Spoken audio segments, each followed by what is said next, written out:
Hello everyone, welcome back to my channel. मैं Riya. Imagine करो एक 1944 की मिस्ट्री, एक ड्रंक नाइट और एक ऐसा स्टॉकर जो सीधा अंधेरे से निकलकर बेडरूम में आ जाता है। साउंड्स इनसेन ना? Well, welcome to chapter 21, the manipulator.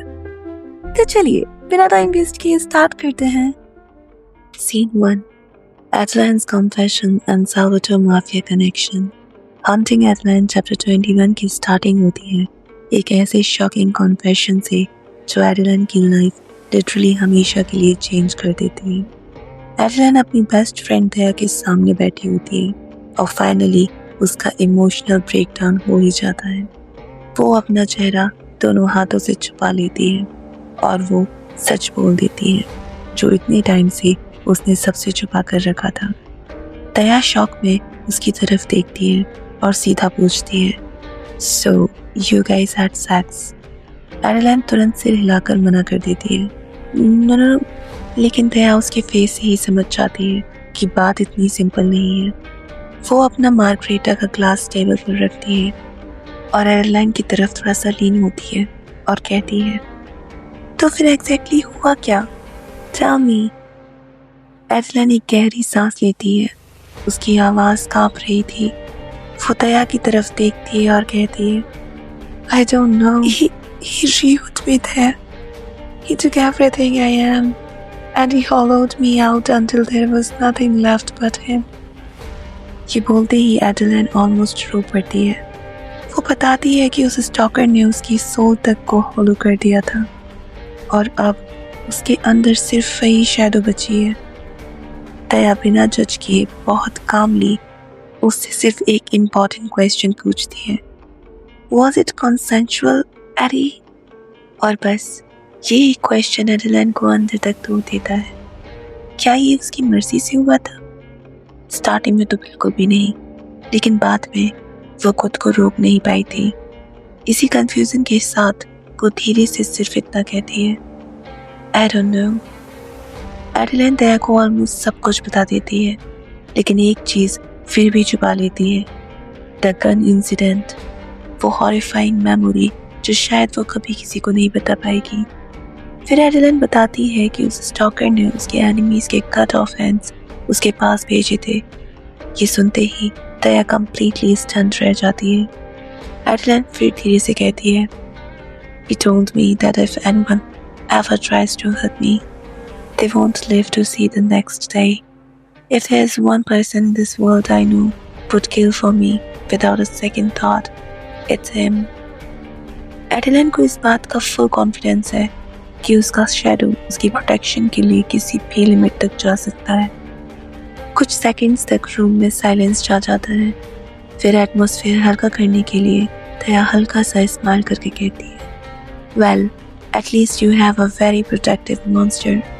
Romance, obsession और फियर के इस फियर गेम के बाद दोनों का फोकस वापस शिफ्ट होता है गी की मिस्टीरियस डायरी पर। दया तुरंत अपना लैपटॉप खोलती है और गी की डेथ की कंप्लीट टाइमलाइन सामने रख देती है। गी की डेथ एग्जैक्टली 5 PM पर हुई थी। उस वक्त उसके great grandfather John grocery store गए हुए थे। एडलाइन का पूरा डाउट रोनाल्डो पर ही था, लेकिन तभी दया उसका हाथ पकड़ लेती है और एक ऐसी बात बोलती है जो एडलाइन के पैरों तले जमीन खींच लेती है, AD, I love you and I'm going to say this with all my love, but don't project। I'm starting to get the feeling that you want Ronaldo to be the killer because in your head that will criminalize your stalker too। ये word सीधा एडलाइन के दिमाग में hit करते हैं। दया समझ चुकी थी कि एडलाइन बस अपने स्टॉकर से नफरत करने की एक वजह ढूंढ रही है। एडलाइन तुरंत अपना हाथ झटक देती है। उसके सिर में एक शार्प पेन उठता है। वो खुद से कहती है वो अपने इस शैडो से प्यार नहीं कर सकती क्योंकि 2 रात पहले जो हुआ था वो सेक्सुअल असल्ट था। लेकिन दया बिना रुके आगे बढ़ती है और कहती है, Good, because I did find a lead on one of Saddle's most mysterious and notorious crime families in the 40s। Daya laptop की स्क्रीन घुमाती है। स्क्रीन पर 1940s की डेंजरस सैल्वाडोर फैमिली की फोटो होती है, ग्रैम, लॉर्ड एंड जेलू। साल्वाडोर और उसके 4 बेटे। फिर दया बैकग्राउंड में खड़े एक ब्लड आदमी की तरफ पॉइंट करती है और कहती है, "This is the only picture I could find, but I think there is a possibility that's Ronaldo." ये देखते ही एडलेन लिटरली फ्रीज हो जाती है। उस आदमी की एक आंख पूरी ब्लैक हो चुकी थी और उसका लिप भी फटा हुआ था, बिल्कुल वैसे ही जैसे गिगी ने अपनी डायरी में डिस्क्राइब किया था। एडलेन तुरंत फोटो की डेट पूछती है। दया स्क्रीन देखकर कहती है, September 22, 1944. 4 days after that entry from Gigi saying Ronaldo came in beta. मतलब गिगी की डायरी एंट्री के सिर्फ 4 दिन बाद की ये फोटो थी। वही आदमी जो गिगी का स्टॉकर था और शायद उसका असली किलर भी। Scene 2, Drunk Chaos and the Shadow Returns. इतने बड़े रिवलेशन के बाद खुद को हैंडल करने के लिए एडलेन 2 और मार्गरेटास पी लेती है और दया को ब्रिलियंट आइडिया आता है, टकीला शॉट्स। बस उसके बाद दोनों का सिस्टम ऑफिशियली हैंग हो जाता है। एडलेन इतनी ज्यादा ड्रंक हो चुकी थी कि उसके लिए पूरी दुनिया लिटरली कौन कौन घूम रही थी। दोनों हंसते हंसते चारों हाथ पैर के बल क्राउल करती हुई किसी तरह वुडन स्टेयर्स चल रही थी ताकि सीधे मुंह के बल ना गिर जाए। एडलेन हंसते हुए दया से कहती है, "Bitch, why did you get me this drunk?" दया हिचकी लेते हुए हंस पड़ती है और बोलती है, "I thought since we are investigating a murder, it would be appropriate." किसी तरह एडलेन उसे गेस्ट बेडरूम तक ले जाती है, उसे बेड पर लिटा देती है और उसकी जीन्स उतारने की कोशिश करती है, लेकिन उस प्रोसेस में दोनों खुद गिरते गिरते बचते हैं। तब दया एडलेन की जीन्स देखकर पूछती है, "How are you going to get your jeans off?" एडलेन हवा में हाथ घुमाते हुए हंस पड़ती है और कहती है, "I'm sure the stalker will help me." Daya funny expressions के साथ आंखें बड़ी करती है और बोलती है, "If he does record it, I want to watch it later."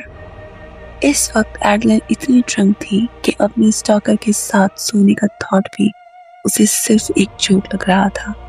दोनों स्कूल गर्ल्स की तरह हंसती रहती हैं। एडलेन वॉल का सपोर्ट लेकर लड़खड़ाते हुए अपने बेडरूम तक पहुंचती है। चीज उतारने तक की भी हिम्मत नहीं बची थी। वो सीधा कवर्स के ऊपर ही बेड पर गिर जाती है और कुछ ही सेकंड्स में डीप स्लीप में चली जाती है।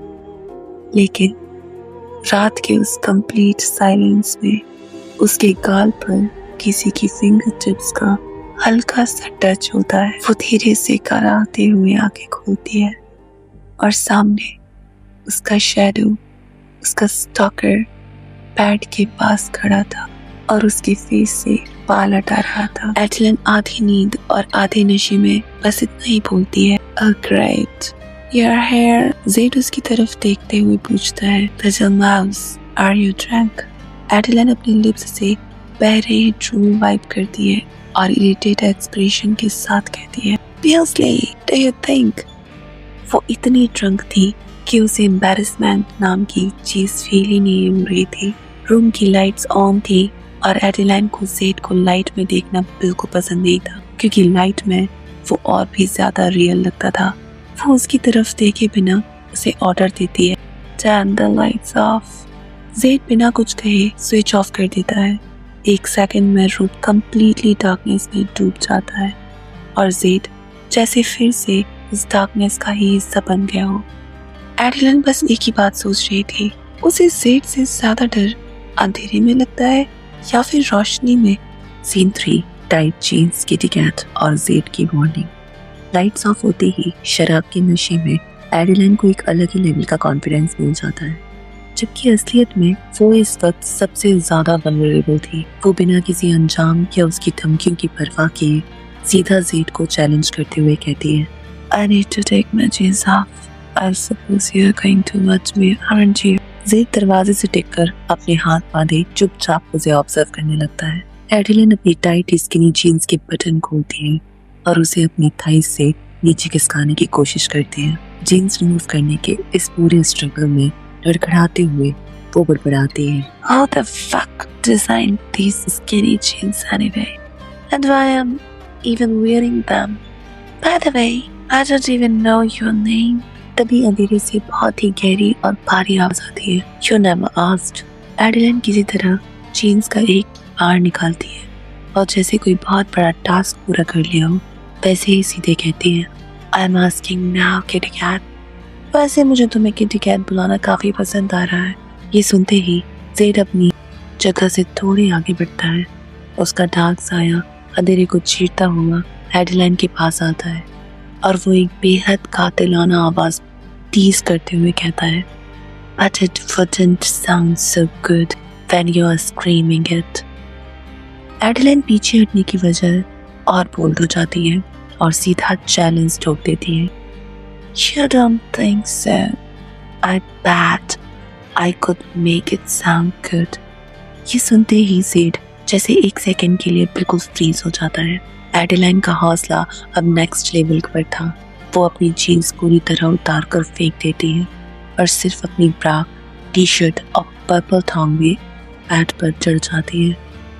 वो एक पिलो को कसकर पकड़ती है और बैठ जाती है। रूम में जो हल्की रोशनी थी उसमें ज़ेड को एडिलेन की पोजीशन साफ दिख रही थी। ज़ेड गुस्से में अपनी भारी आवाज में उसे वार्न करता है, एडी। उसकी इस आवाज की गूंज एडिलेन की थाइस के बीच एक अजीब सी सहरन, एक अजीब सा करंट पैदा कर देती है और इस वक्त एडिलेन इस फीलिंग को एंजॉय कर रही थी। एडिलेन जानबूझकर पैड पर स्क्रॉल करते हुए थोड़ा आगे बढ़ती है, अपना सिर पीछे की तरफ झुकाती है और एक गहरी सांस लेते हुए आह भरते हुए कहती है, किटी कैट। अगले ही पल ज़ेड का एक हाथ बिजली की स्पीड से आता है और बिना किसी रहम के सीधा उसके बालों को मुट्ठी में जकड़कर उसका सिर पीछे खींच देता है। एडिलेन को संभलने का एक सेकंड भी नहीं मिलता। उसका सिर पीछे झुक जाता है और उसके ठीक ऊपर ज़ेड का वो डेंजरस और बेहद हॉट चेहरा, उसकी वो यन यांग आंखें घनी पलकों के बीच गुस्से से चमक रही थी। एडिलेन बहुत ही मासूम बनने की एक्टिंग करते हुए पूछती है, What? ज़ेड थोड़ा और नीचे झुकता है और धीरे से अपने लिप्स एडिलेन के लिप्स पर प्रेस कर देता है। एडिलेन के पूरे बदन में एक जबरदस्त करंट दौड़ जाता है। वो जोर जोर से सांसें लेने लगती है, इस बात से हैरान कि उसकी बॉडी इस टच पर इतना क्रेजी रिस्पॉन्स क्यों दे रही है। ज़ेड उसके लिप्स के बिल्कुल करीब अपनी गर्म सांसों के साथ विस्पर वॉइस में कहता है, Z, that's the only name that will ever leave your lips from now on, especially when you are making that pussy feel good. And when I'm making that pussy feel good, then you can call me God. Scene 4, Lucifer vs. Z. Z की इस बात से एडिलेन की पूरी breathing जैसे रुक सी जाती है। वो ज़ेड के लिप्स से अपने लिप्स टच करते हुए कहती है, I think Lucifer would suit you better. Z के चेहरे पर एक शैतानी स्माइल फ्लैश होती है। उसके एकदम परफेक्ट वाइट टीथ देखकर एडिलेन का नशे से धुंधला दिमाग अचानक रियलाइज करता है कि उसके सामने कितना डेंजरस और साइको आदमी खड़ा है। वो अपना फेस तुरंत पीछे खींचती है, अपनी आंखों को गुस्से से छोटा करती है और सीधे उसके मुंह पर कहती है, You gonna insult me again? Is it going to be you forcing your dick in my mouth this time? Z बहुत ही शांत और डार्क टोन में जवाब देता है, I've thought about it. I would love to see you swallow my cock tonight. But you are still inebriated and you'd vomit all over my cock the second it touched the back of your throat. एडिलेन पूरी तरह से afraid हो जाती है। उसका मुंह shock में खुला का खुला रह जाता है और वो कहती है, I'm not going to do that, you bastard. वो उससे दूर हटने का ट्राई करती लेकिन ज़ेड उसके बालों में अपनी ग्रिप और भी ज्यादा टाइट कर लेता है। एडिलेन पूरी तरह से चिढ़कर अपने ईगो में ज़ेड पर सबसे जहरीला वार करती है। Never, you know what? You're right. I would vomit, but not because I can't handle your puny dick, but because I would be so disgusted by it. बिना किसी फिल्टर के एडिलेन के मुंह से ये कड़वे वर्ड्स निकल जाते हैं। ज़ेड अपनी आईब्रोज उठाता है और एडिलेन का गला एकदम सूख जाता है। वो उसे घूरती है, अपनी सांस रोककर वेट करती है कि जेड कब रिएक्ट करेगा। लेकिन तभी जेड का फ्री हाथ सीधे उसके जीन्स के जिपर पर जाता है और वो उसे धीरे से नीचे खींचता है। एडेलाइन तुरंत समझ जाती है कि उसने बहुत बड़ी गलती कर दी है। जेड जीन्स का बटन खोलता है और 1 सेकंड के लिए रुकता है। फिर अचानक एक झटके में एडेलाइन के बाल पकड़कर सीधा अपने प्राइवेट पार्ट के सामने खींच लेता है। सीन 5, पावर प्ले और मुंह खोलने की सजा। और बस उसी मोमेंट एडेलाइन का सारा नशा ऑलमोस्ट गायब हो चुका था। बॉडी अभी भी वीक थी, रिफ्लेक्सेस भी प्रॉबेबली काम नहीं कर रहे थे। जब उसकी नज़र जेड पर पड़ती है तो उसे इंस्टेंटली रियलाइज होता है कि उसने जो क्यों नहीं बोला, रियलिटी उससे बिल्कुल अपोजिट थी। जेड उसे अपने हाथों में पकड़ता है और धीरे धीरे एडेलाइन का चेहरा अपनी तरफ और खींच लेता है, इतना पास कि दोनों के बीच सिर्फ कुछ इंचेस का ही डिस्टेंस रह जाता है। फिर वो अपनी डार्क वॉइस में पूछता है, You think you can handle this? Adeline का गला सूख रहा होता है। वो मुश्किल से अपना थूक गुटकती है और फिर भी उसे चैलेंज करते हुए कहती है, Yep, but I will bite it off if you try it. उसकी बात सुनते ही जेड के फेस पर एक डेंजरस सी स्माइल आ जाती है। वो उसके चेहरे को और ज्यादा जोर से पकड़ लेता है। एडेलाइन तुरंत समझ जाती है कि सिचुएशन उसके कंट्रोल से बाहर निकल चुकी है। वो स्ट्रगल करने लगती है, लेकिन जेड उसके बालों को इतनी जोर से खींचता है कि उसकी स्कर्ट में तेज दर्द उठने लगता है। उसके हाथ एडेलाइन के गालों को और कस के पकड़ लेते हैं। आंखों के कोने आंसुओं से भरने लगते हैं और फिर गुस्से में वो गरजती है, You want to act brave? Then I'm going to show you exactly what happens to smart mouths. You're going to swallow my cum like the fucking bad girl you are. And I don't give a fuck if you don't like it. वो उसका चेहरा तो छोड़ देता है, लेकिन बालों से पकड़कर उसे फिर वही पोजीशन में खींच लेता है। उसकी नेक की वेन्स तक इतनी क्लियर दिख रही होती है कि मैं क्या बताऊं। वो क्रोल करता है, What's my name? एडेलाइन उसे इरिटेट करने के लिए फिर से बोलती है, Kitty. लेकिन सेंटेंस कंप्लीट होने से पहले ही एक और थप्पड़, इस बार पहले से भी ज्यादा जोर से। दर्द और गुस्से के बीच एडेलाइन फाइनली चीख पड़ती है, जेड एक गहरी सांस लेता है और फिर ऑर्डर देता है, Open your mouth, little mouse, now. Adeline refuse करती है, लेकिन जेड फिर उसके चेहरे को फोर्सफुली पकड़ लेता है। मजबूर होकर वो धीरे से अपना मुंह खोल देती है। जेड उसकी आंखों में देखते हुए कहता है, Now, thank me. Fucking thank me for letting you swallow all my cum. उस मोमेंट पर एडेलाइन के दिमाग में उस रात की गन वाली मेमोरीज फ्लैश होने लगती हैं। डर, गुस्सा और हेल्पलेसनेस सब एक साथ वापस आ जाती है। मुश्किल से बोल पड़ती है, थैंक यू, और उसी पल सब कुछ खत्म हो जाता है। जेड गहरी सांस लेते हुए धीरे से कहता है, fuck, that's a good girl. Adeline की आंख से एक आंसू निकल आता है। उसके मुंह पर थूकना चाहती थी, लेकिन जेड फिर से उसके कान कस के पकड़ लेता है और ऑर्डर देता है, swallow. और उस मोमेंट एडेलाइन के पास कोई और ऑप्शन नहीं बचता। वो वही करती है जो जेड कहता है। उस एक इंसिडेंट ने उसका सारा नशा एक ही सेकंड में उतार दिया। सीन 6, चिलिंग क्लाइमैक्स और I am not a nice man. उस इंसिडेंट के बाद रूम में एक अजीब सी साइलेंस छा जाती है। जेड आराम से अपनी जीन्स वापस पहनता है और बिना पलक झपकाए एडेलाइन को देखते हुए पूछता है, Your pussy is fat for me, isn't it? Adeline की आंखों में आंसू थे। वो गुस्सा और नफरत से सिर्फ इतना बोल पड़ती है, Fuck you. लेकिन जेड अभी भी रुकने वाला नहीं था। वो उसकी तरफ देखते हुए कहता है, Let me see, little mouse. Stick your hand in your underwear. Dip one of those fingers into your pussy and show it to me. Adeline सीधा मना कर देती है, लेकिन अगली ही सेकंड जेड फिर से उसका गाल जोर से पकड़ लेता है। उसकी ठंडी आवाज रूम में गूंजती है, क्या तुमने अभी अभी अपना लेसन नहीं सीखा? मजबूर होकर एडेलाइन वही करती है जो जेड उससे करने को कहता है। वो अपनी उंगली उसके सामने कर देती है। जेड हल्की सी स्माइल करता है, उसकी उंगली पकड़ता है और एक ही बार में उसे अपने मुंह में ले लेता है। उस मोमेंट पर एडेलाइन की पूरी बॉडी इनवॉलेंटरली रिएक्ट करती है। वो खुद भी समझ नहीं पा रही थी कि उसकी बॉडी ऐसा क्यों रिएक्ट कर रही है। कुछ सेकंड्स बाद जेड उसकी उंगली छोड़ देता है। फाइनली वो एडेलाइन के बालों से अपनी ग्रिप लूज करता है। एडेलाइन बिना एक सेकंड वेस्ट किए तुरंत बेड के दूसरे कोने में पीछे जाती है। जेड चुपचाप अपनी जीन्स की जिप बंद करता है। मूनलाइट उसके चेहरे पर पड़ रही थी और उस वक्त उसका फेस बिल्कुल इमोशनलनेस मास्क जैसा लग रहा था। रूम से बाहर जाने से पहले वो एक बार मुड़ता है और अपनी वही ठंडी, शांत लेकिन स्पाइन चिलिंग आवाज में कहता है, You want to know the best part?